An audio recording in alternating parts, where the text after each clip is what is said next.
Guys, meron tayong panibagong parcel. Ayan. Buksan po natin. Unboxing natin.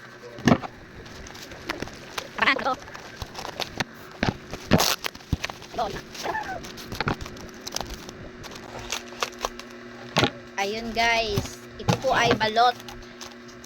10 peraso na to. Mabibili lang sa TikTok. Ayan guys, oh, 10. Ayan oh guys, 10 yung laman nito pag bumili kayo. Merong hindi maanghang, meron ito pong nabili ko is maanghang po ito. Flavor yung maanghang. Yun oh. Ang gagawin natin mag-init muna tayo ng tubig, tapos ilulublog natin to ng 5 minutes.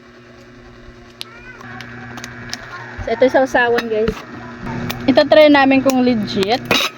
So, try natin yung balot sa nabili sa TikTok. Oo. Maram ako di ka maniniwala iton kay bisanhi ako dere.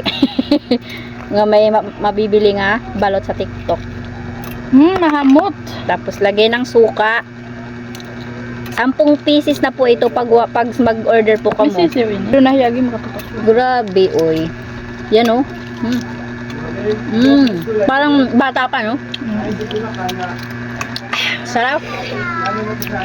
Ito ba hindi na dire kumaon, hindi dire hira, pero kami kay marasa. Sarap. Hindi na matig Lalagay na lang namin yung yellow basket. Dida man, dida. Ayun o guys oh. Uy, tumulo na.